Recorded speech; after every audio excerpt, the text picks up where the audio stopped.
Ah, you can already hear the sizzle. Don't you love that?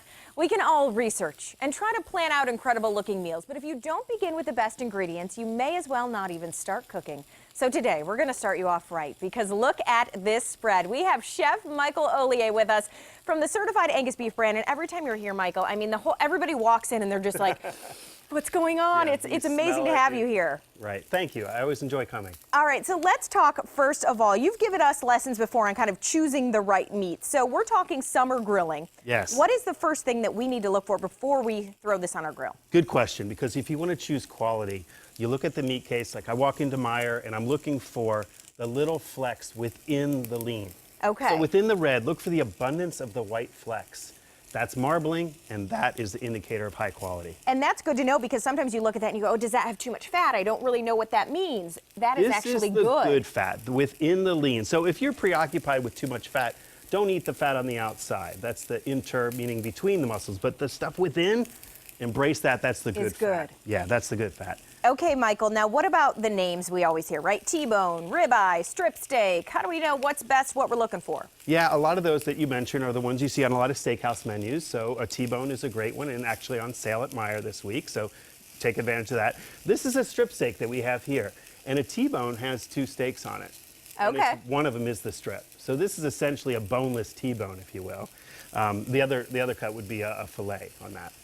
So we've got strip steaks we're grilling here, and I want to talk about a recipe. Okay, that is, when you have the steak sizzling on the grill, they're finished and resting.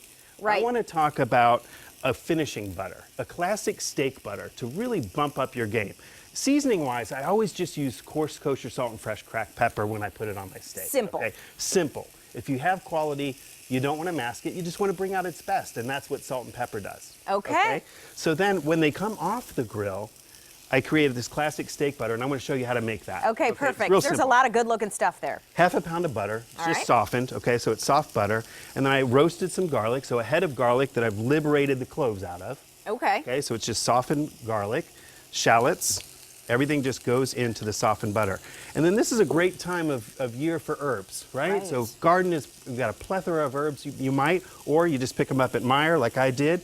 Parsley, sage, and what do I have time there? But really whatever you have in your garden that goes well with beef. And Exactly. these do. So chives would go well, for example, or rosemary would go well. And then you just mix this up and put it in either a ramekin, or you want to get fancy, you can put it in parchment and kind of create a log out of it and then refrigerate it. And then whenever you have a steak coming off the grill, cut yourself a little disc. Right. And then make just it look put good. On. So you've got your steaks that come off the grill, high heat, right? You have nice grill marks coming off, hopefully. You're right? always such a pro at that, the grill marks. I mean, it's like restaurant quality at the table, so Well, it's always so fancy. You know, diamonds are a grill's best friend, right? So you really should try to.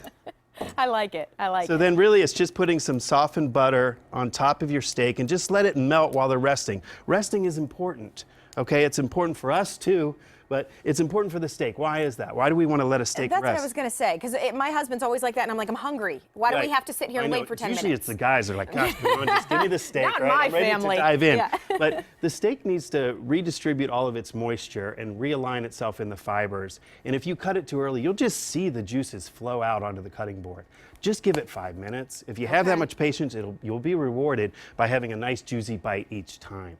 And this just melting on top afterwards just adds just a little something on the palate just to enhance it even more. And I feel like you can use that as well with your sides. I mean, that butter is kind of versatile. You put a baked potato on the side of that. You put some veggies on the side of that. Yeah, very true. If you've got some toast or whatever, if this is a breakfast steak and you have some toast, it's perfect for it. Now let's talk real quick, go back to tips. How long do you grill these for? Medium, medium well? I know we always kind of get into that. Great question. We do talk about in time-wise. So these are about an inch thick, and that's going to take about 5 to 7 minutes on each side on a really hot grill. And I do mean hot. When I get the grill going, it's about 500 degrees, because this is direct heat cooking, and I want a good sear on each side.